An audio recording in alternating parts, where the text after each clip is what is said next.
Nanay Diday. Nanay Diday, ilan taon na kayo? 42 na po. 42? Apo. Ayun kayo. Ilan na anak nyo? 3 po. 3? Apo. Kayo ay, ano bang anak nyo? Babae, lalaki? 2 babae, 1 lalaki po. Ngayon, ang manugang nyo, ano ngayon?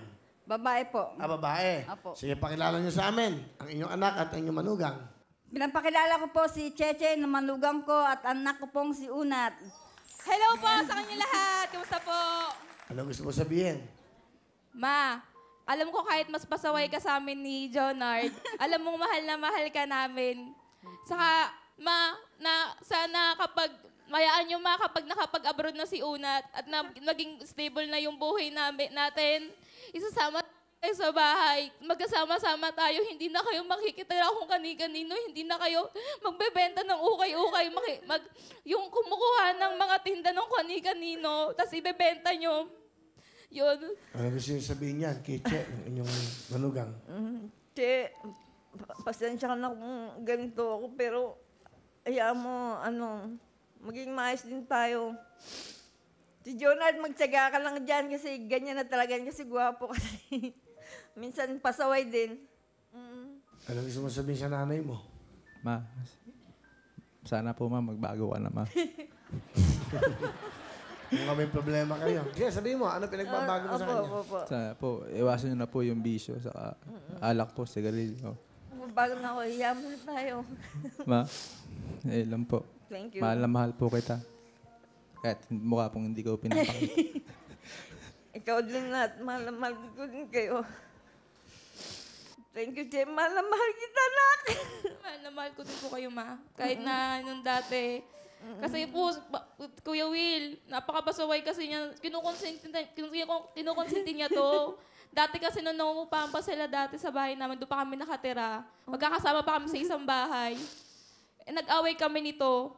Binantaan niya ako na magdadala siya ng babae dun sa bahay na yung girlfriend niya, nadali niya daw dun sa bahay. Kasi babaero po to, Kuya Will eh. Okay, Ayan may bisyo rin, may bisyo rin. Parang nanay, Hindi po ngayon nagbago na siya. Tapos yun po, and sabi ko, sige magdala ka. Akala ko hindi niya tayo seryosohin. Dinala niya po sa bahay, sa kwarto po nila. Nilagay po nila sa ilalim ng kama kasi dumating yung biyenan kong lalaki. Galit na galit. Ayun po. Tapos ako po kasi nung time na doon ako nakikitulog doon sa kapatid ko po sa baba. Yun po. Tapos nung nalaman ko na nagdala siya ng babaero, nilagay niya sa ilalim ng kutsyon. Pumunta ako sa taas, sinilip ko lang sila. Tapos sabi ko, bahala kayo dyan. So, balis na ako. Nakita yung babae. Opo. Pero ngayon po, magkaibigan na kami. Kinuha ko pa nga po siyang ninang ng kambal ko eh. Okay, salamat. Okay na, ha?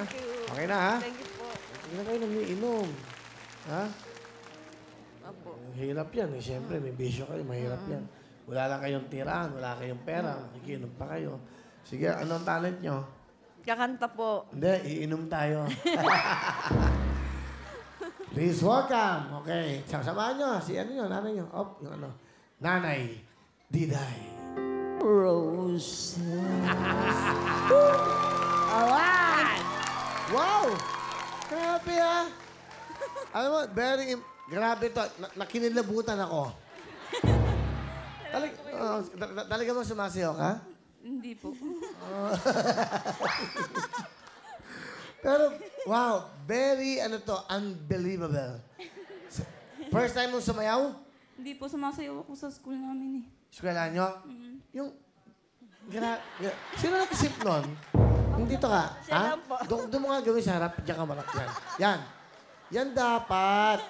Ang ganda, oh. Okay, ha? Okay, sama ka na dito. Alin na po kayo? Magkano na po kayo? Lola Tessie, si Chin, si Nanay Mila, of course, si Nato. Okay na, ha?